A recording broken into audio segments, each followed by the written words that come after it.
Time isn't moving the way it used to for you, is it?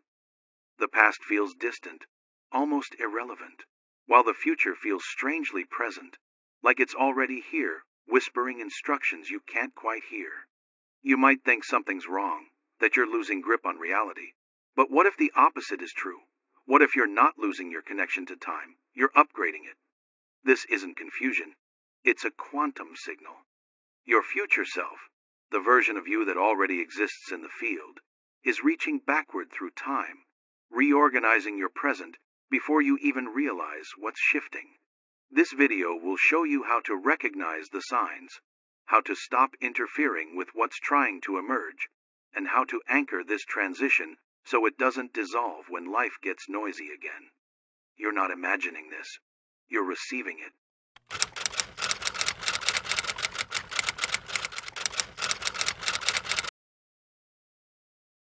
Something unusual has been happening with time lately, hasn't it?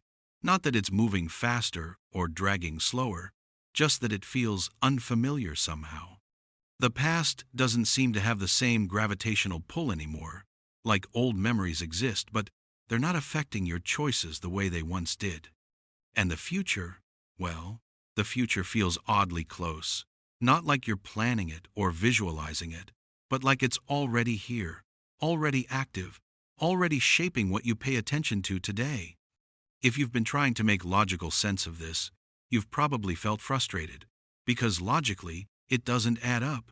But what if this sensation isn't a sign that something's off? What if it's the first real evidence that you're no longer just moving toward the future? What if the future is actually moving toward you, responding to you, organizing itself around the frequency you're beginning to carry? This isn't your imagination playing tricks on you, and it's not some random burst of intuition that means nothing. It's a signal, a very specific signal, that your relationship with time itself is starting to transform. In the old way of thinking, in classical, linear thinking, the future is always out there waiting. You chase it, you work toward it, you build a bridge to get there. But in quantum reality, the future isn't something distant. It's something you resonate with. And once that resonance begins, everything changes. Physics has already confirmed that time doesn't work the way we were taught. At the fundamental level of reality, time isn't this strict, one-way arrow.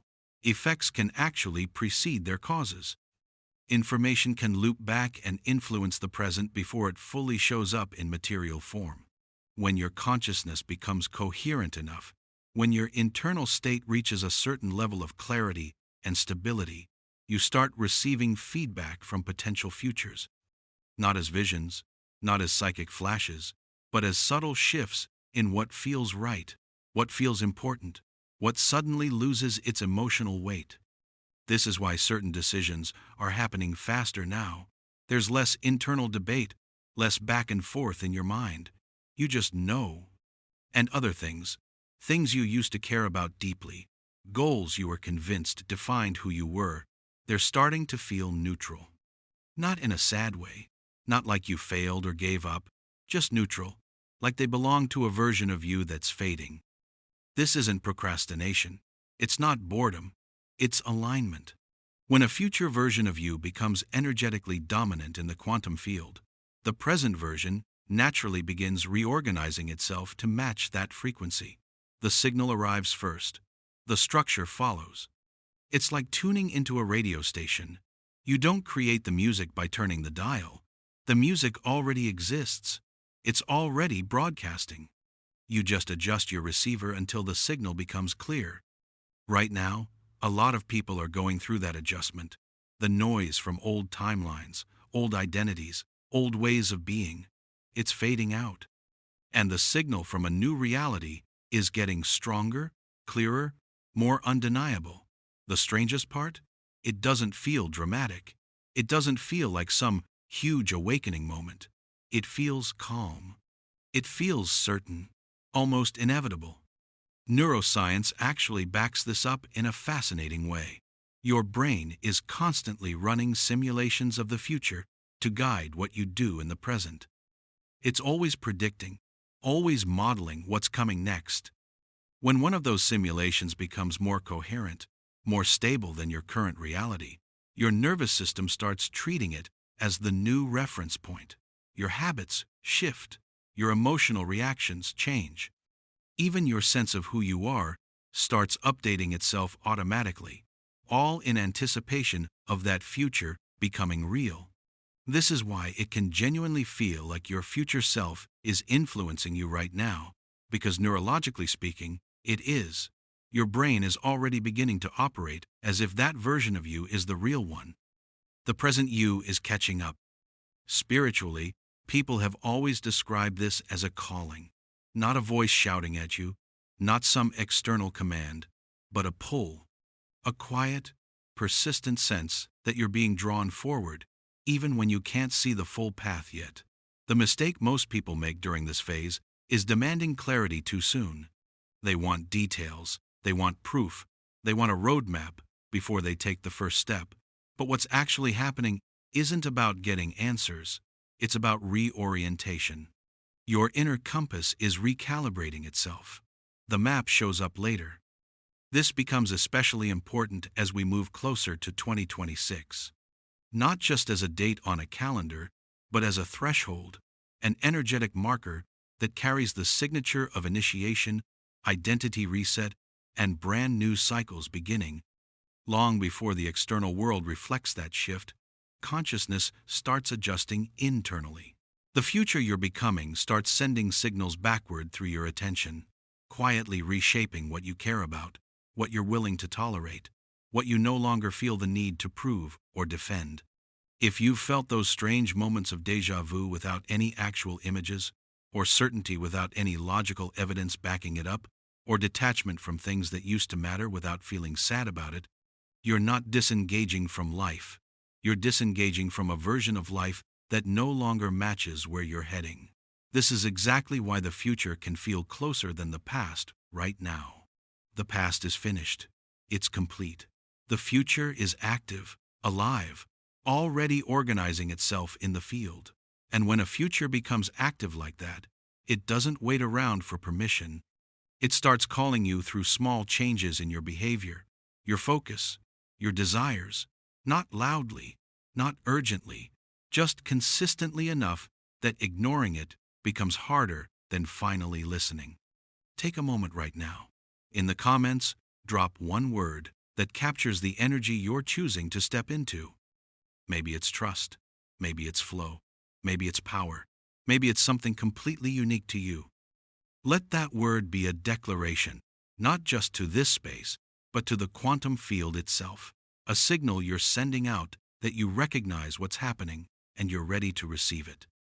And while you're at it, join our manifestation club on gogetter.au, where conscious creators like you are sharing their breakthroughs, their stories, and raising the collective frequency together. Now, there's something critical to understand here. There is a version of you that doesn't live in the future as some distant idea. It already exists as a configuration in the quantum field.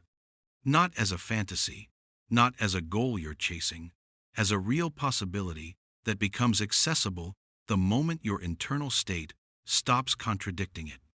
This is one of the most misunderstood parts of quantum manifestation.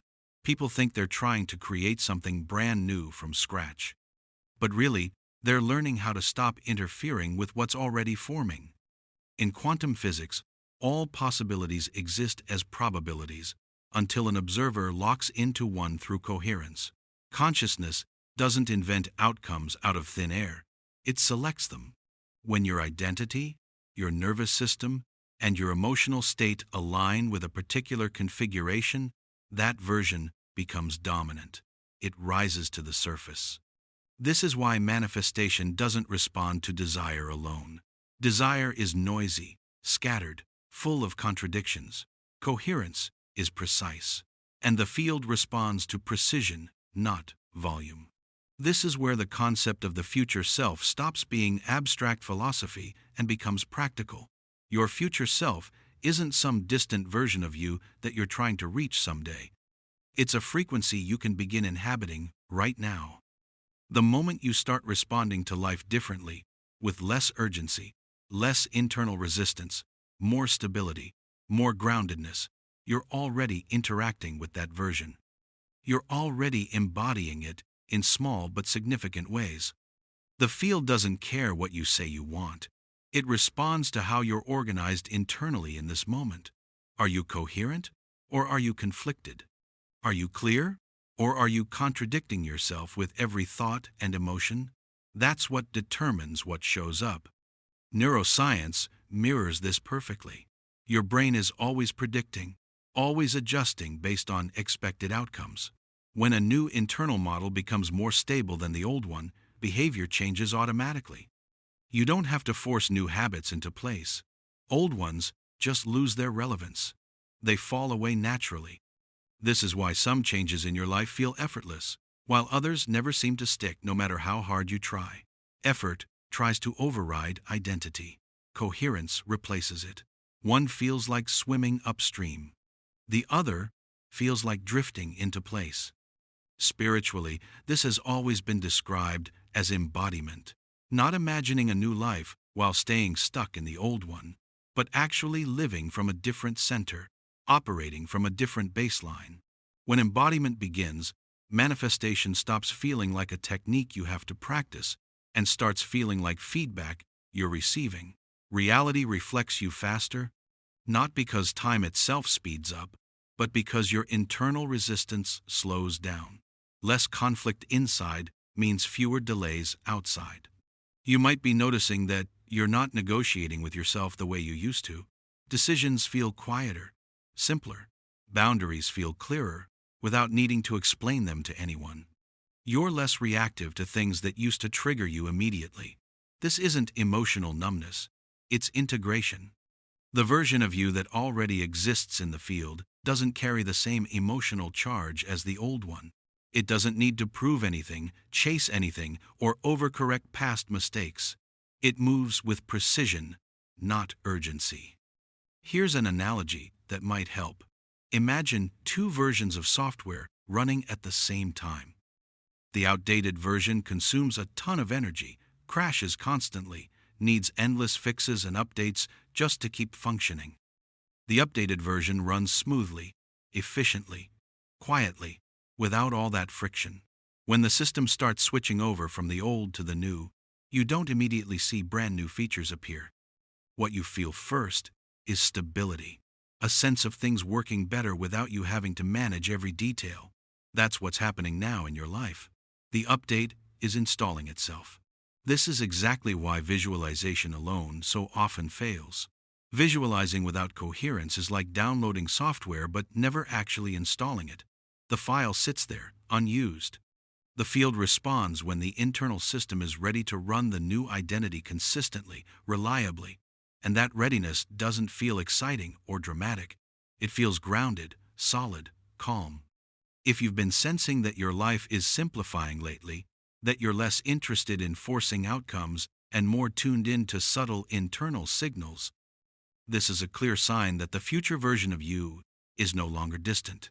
It's active, it's here, and the present is adjusting itself accordingly. So, before we continue, I want to invite you into something real.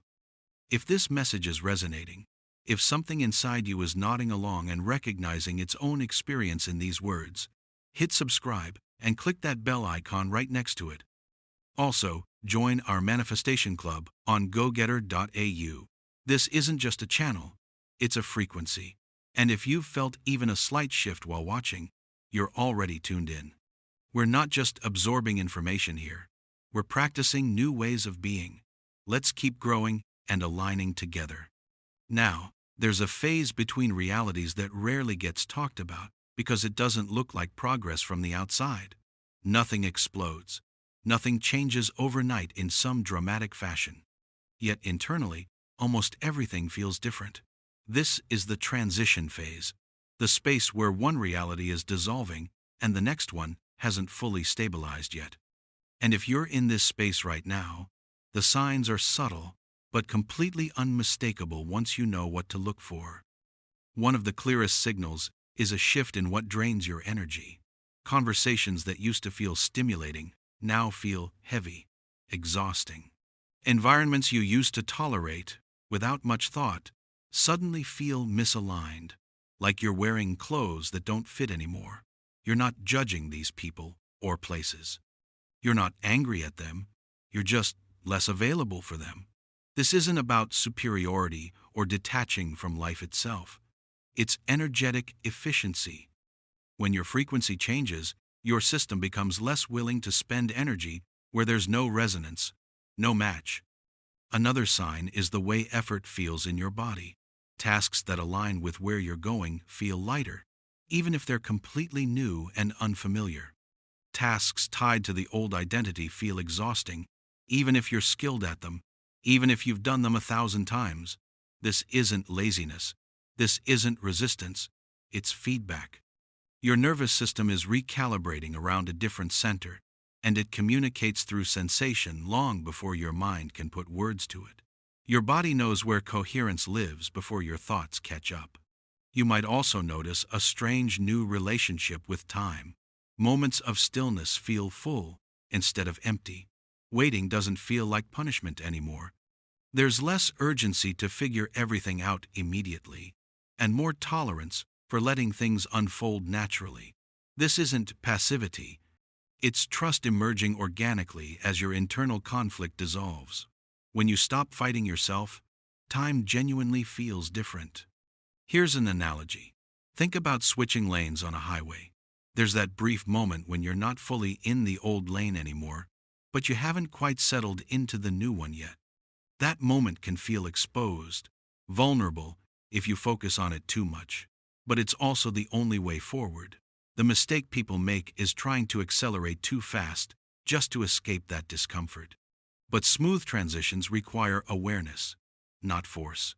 You have to let the movement complete itself. Spiritually, this phase has always been associated with liminality, the threshold state. You're no longer defined by who you were, but you're not performing as who you're becoming yet either. This can feel like silence, where there used to be constant noise. But silence isn't emptiness. It's potential without interference. The quantum field actually responds most clearly in this space because you're not broadcasting conflicting signals anymore. You're not saying one thing and feeling another. You're just present. Neuroscience reflects this beautifully. When old neural patterns begin to weaken and new ones aren't fully consolidated yet, the brain enters what's called a highly plastic state. This is when learning, adaptation, and identity shifts happen fastest. It can feel disorienting if you're expecting certainty at every step, but it's incredibly fertile ground if you allow it to be. This is the phase where small choices carry disproportionate impact because the system is still setting its new baseline. What you do here matters more than you realize. You might find yourself drawn to simplification right now. Fewer goals, fewer explanations, fewer commitments. Not because you're shrinking your life or playing small, but because you're refining it. Complexity was useful when you were still learning who you were. Precision becomes essential when you start living as who you are. This is why overthinking feels especially draining during this phase. The system isn't asking for more analysis. It's asking for alignment. In the comments, share one small commitment you're making today. Something that anchors you into this new life path. It could be as simple as one word like breathe, or trust, or open. Your word matters because you matter. Let this be your declaration. If you've been feeling like you're between chapters right now, that's not just a metaphor. It's an accurate description of your state. You are between realities. And the reason it doesn't feel dramatic or cinematic is because real transitions don't announce themselves loudly. They reorganize quietly, methodically. The future doesn't crash violently into the present. It integrates smoothly when you allow it. This is exactly why forcing manifestation during this phase usually backfires. You're not meant to push outcomes yet. You're meant to stabilize your orientation first. Once your orientation locks in clearly, outcomes follow naturally without all that effort. The field moves quickly when the signal is clean and consistent. Now, when people sense that a new reality is forming, The instinctive reaction is almost always to rush, to act immediately, to force clarity right now, to accelerate the outcome so the discomfort of transition disappears faster. But responding to a calling from your future self does not require urgency. In fact, urgency is often the only thing that can distort the signal completely. The future you're aligning with isn't asking you to move faster. It's asking you to move cleaner, more precisely, more coherently. The most common mistake during this transition is trying to do something dramatic, to overhaul your entire life, to make bold external changes before the internal frequency is fully stabilized. But quantum transitions don't respond to dramatic gestures or grand announcements. They respond to consistency. The field doesn't reorganize around intensity or force, it reorganizes around coherence. And coherence is built through small, precise shifts repeated consistently over time. This is why forcing visualization practices, rigid affirmation routines, or strict manifestation protocols can feel strangely counterproductive right now. Those tools work beautifully when your identity is stable and clear. But during a transition, the system is still updating itself. What's needed isn't more pressure, it's anchoring. A way to gently reinforce the emerging identity without collapsing back into old patterns or jumping ahead of the integration process. Think about learning a new language. You don't become fluent by shouting words louder or trying to memorize an entire dictionary in one sitting. Fluency comes from daily exposure, consistent repetition, absorbing context naturally. The same principle applies to a new reality. You stabilize it by living from it in subtle, everyday ways. How you speak to yourself internally, how you respond to uncertainty, how you give meaning to silence instead of filling it with noise and distraction. This is where intentional practices actually matter, not as manifestation hacks or quick tricks, but as grounding mechanisms. Writing, reflection, symbolic actions, conscious language. These practices are powerful because they communicate directly with your subconscious mind and nervous system. They help your identity recognize itself. They turn an internal shift into something embodied, something repeatable, something real.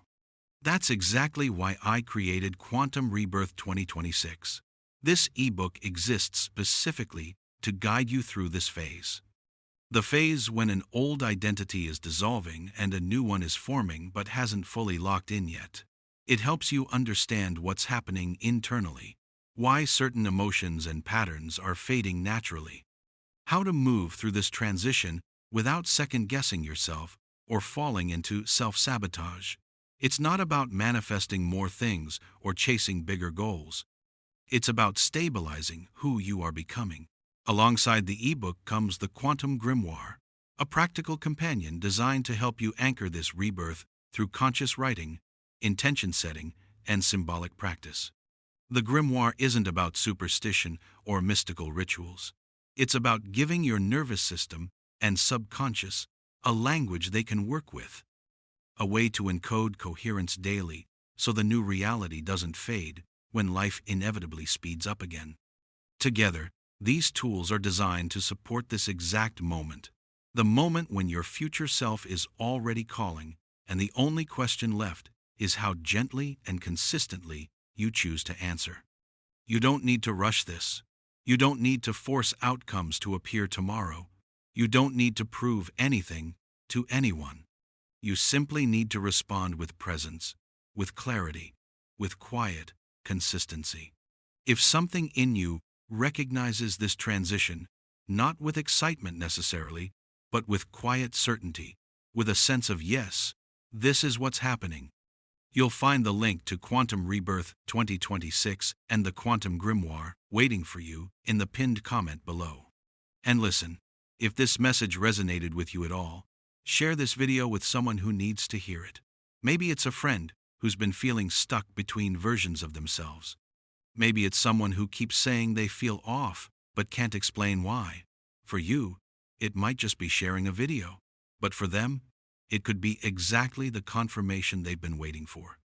Your act of sharing spreads this frequency further, and that energy will absolutely come back to support what you're manifesting right now.